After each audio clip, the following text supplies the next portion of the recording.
Hi, welcome. My name is CG. Lichia 6, karibu 6 graphics. Tunaendelea na tutorial ya computer course.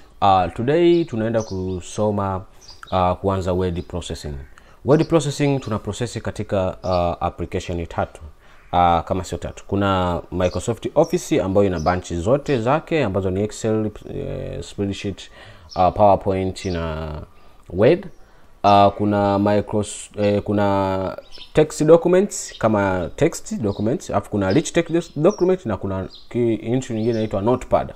So tutaenda kuangalia hivi vitu vichache kutokana na tutorial tunavyozidi kwenda tutasoma, lakini Microsoft Office itagawanyika katika vipande vyake tofauti tofauti. Tutakapoanza kusoma Word, tutaanza na Word, tutaenda na Word, tutakuja Excel, tutaenda na Excel, like so.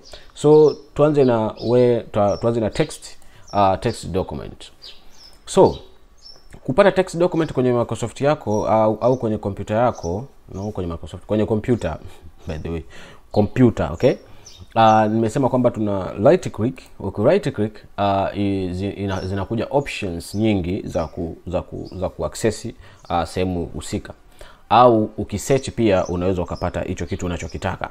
Lakini the shortcut way, tuna right click then unaenda kwenye new. Okay, new utakuta pale ambapo tulienda ku create folder, utakuta kuna vitu vingi sana vya ku create hapo. Ukiangalia hapa chini na kuna text hapa inaitwa text document.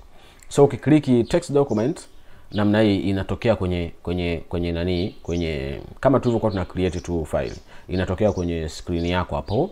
Ikitokea kwenye screen yako inakuwa imeandika new text document. So unaweza kai name ukasema labda hii ni text doc.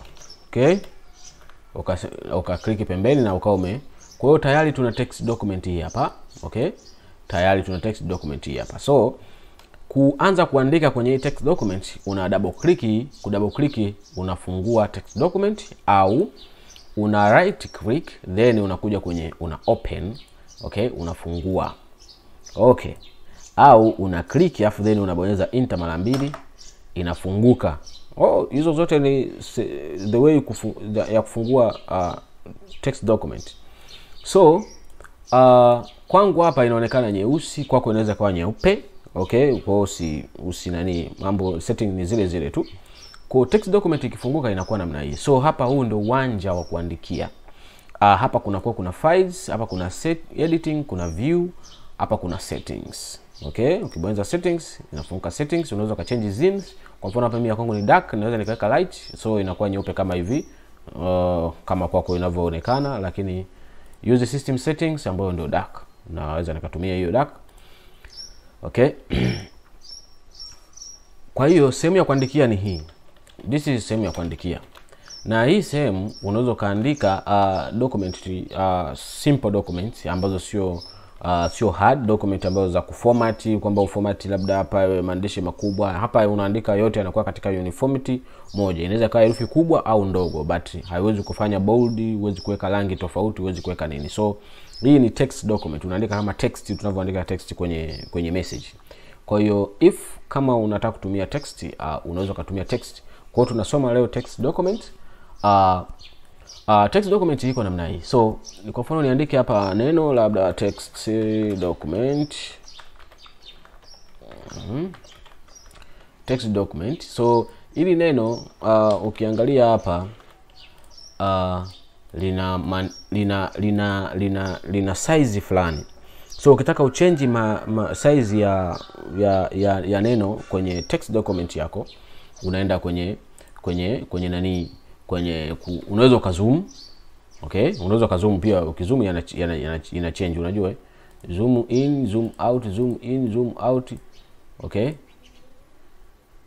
yanakuwa yana change. Lakini kuna sehemu hapa, kuna sehemu ya kuchange font. Ukija hapa kwenye edit unakuja kuna font. Ukija kwenye font unakuta kuna font ambayo unayotumia inaitwa Lucida Console, lakini style ni regular na size yake ni 12.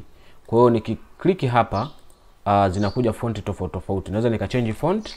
Kwa mfano nikachange font alafu nikaongeza size, maybe size iwe 20.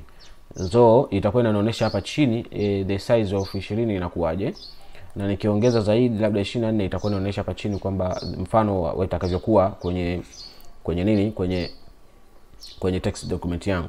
So nikimaliza hapo ninarudi hapa. So ukirudi hapa unakuta kabisa kwamba document yako imeshafanyaje, imeshabadilika.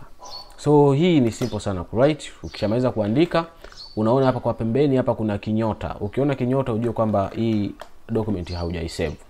Kusave text document, ukikata namna hii, lazima ikuulize do you want to save. Kama hauja save lazima ikuulize. Okay?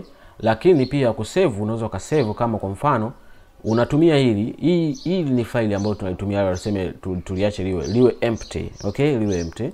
So tunahitaji to save hii kama kitu kingine. So ukija kwenye file hapa, kuna sehemu ya create new, unaweza create new document, yani text document nyingine, au ukabonyeza control N. Kuna sehemu ya create new window pia. Kuna sehemu ya open document tayari ambayo iliyopo ndani. Okay? Unaweza ka open kama ipo ambayo umeisave ndani text document, unaweza kai open kwa kubonyeza control O au kwa kubonyeza hapa open. Unaweza ka save kama kusave, yani kwamba umesha iname lakini unakuja kurudia kwa labda umeandika na unataka kusave tena, unaweza unabonyeza control S una save. Lakini kusave as inamaanisha kwamba tunaenda kuipa jina tofauti na hili jina ambalo tunaloliona hapa. Tunaenda kuipa jina, yani kwamba tukibonyeza hapa tuna save as, tukibonyeza inatuuliza kabisa kwamba unataka kuisave hiyo document yako wapi. Tulisoma location. Okay? Ukiangalia hapa location tuko kwenye desktop.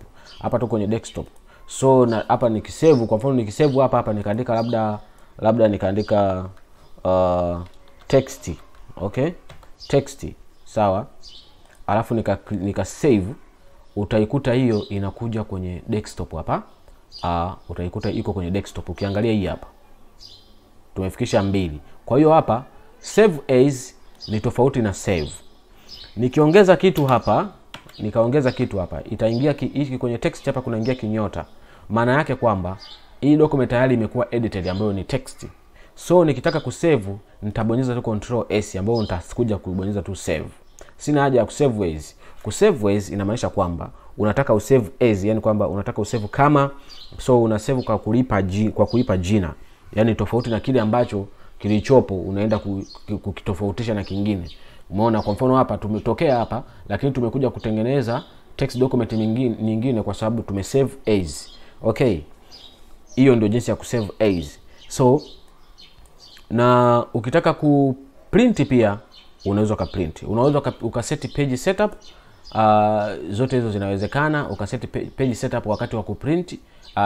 Hii sio kwamba ukiseti page setup itajiseti yenyewe hapa. Hapa itajiseti kwamba kule inakoenda kuprint itaprint A4 au nini katika nini, vitu kama hivyo. Tutakuja kusoma kwenye Microsoft Office ambayo ni officially for this business. Okay?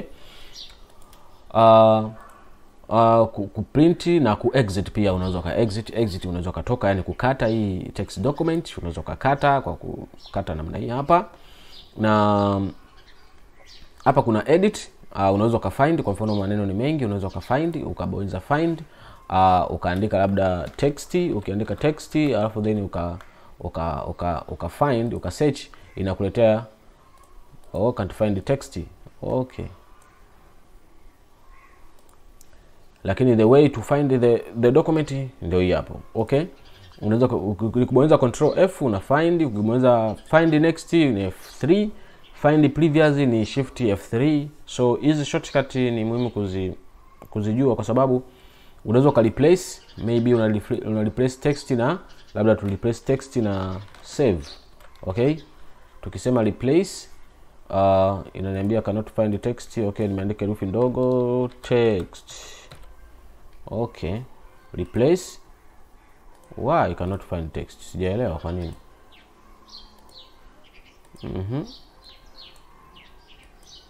I don't know. Ni sijui ndo bug, inawezekana ni bug kwa sababu ni window mpya. Okay, I don't know.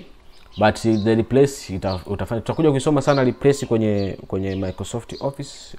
It's work better sana.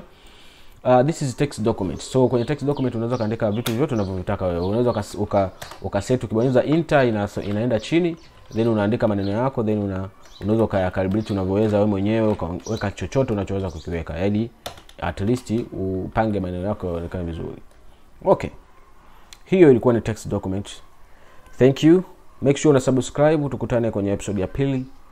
Episode inayofuata. But ni ya pili kwenye word processing. Thank you very much. Welcome.